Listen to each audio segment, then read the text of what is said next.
रात में एक आवाज। हन्ना उदास थी क्योंकि उसके कोई संतान नहीं थी। उसने प्रार्थना की और परमेश्वर ने उसे एक पुत्र शमूएल दिया।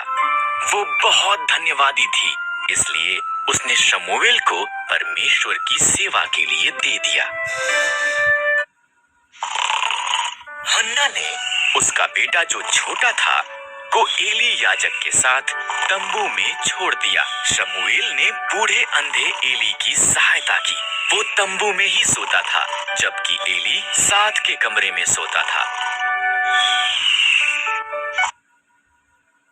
एक रात शमूएल ने उसका नाम पुकारती एक आवाज को सुना।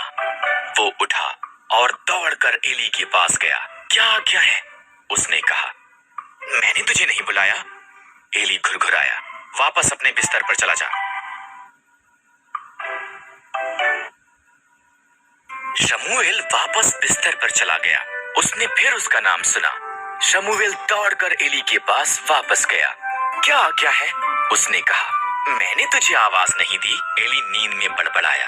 वापस अपने बिस्तर पर चला जा।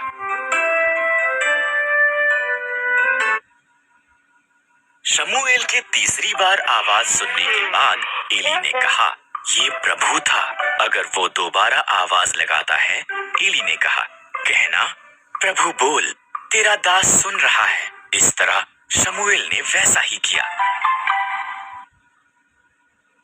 शमूएल, परमेश्वर ने कहा, क्या तू मेरा नबी हो सकता है और वफादारी से मेरे शब्दों को मेरे लोगों तक पहुंचा सकता है? मैं कर सकता हूँ, शमूएल ने कहा, और उसने अपने बूढ़े होने तक भी ये किया।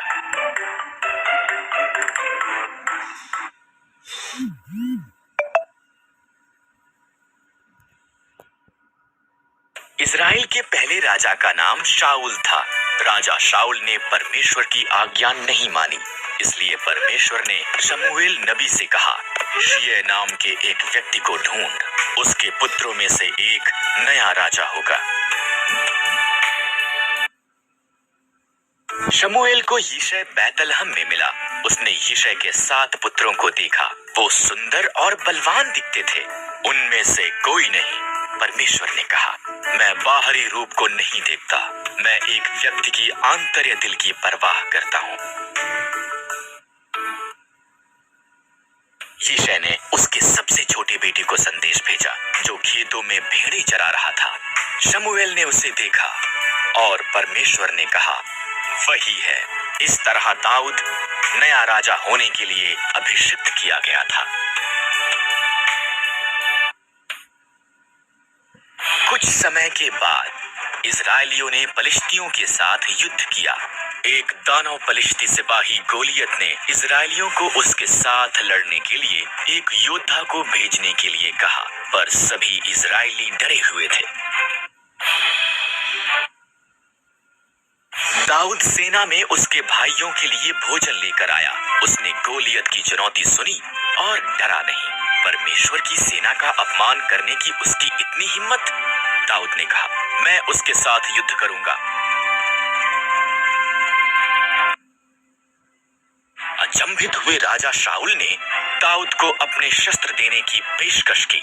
नहीं, दाऊद ने कहा, परमेश्वर ने जंगली जानवरों को मारने में मेरी सहायता की है। वो गोलियत के विरुद्ध भी मेरी सहायता करेगा। दाऊद ने 5 पत्थर और एक गोफन लिया।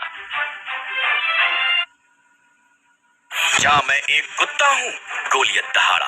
तुमने मेरे साथ युद्ध करने के लिए एक छोटे से लड़के को भेजा है। तेरे पास एक भाला है। दाऊद ने कहा, पर मेरे पास इस्राएल के परमेश्वर की सहायता है। दाऊद ने गोफन में पत्थर डाला और घुमाकर मारा। ये गोलियत के माथे में लगा और उसे नीचे गिरा दिया। इजरायलियों ने पलिश्तियों को हरा दिया।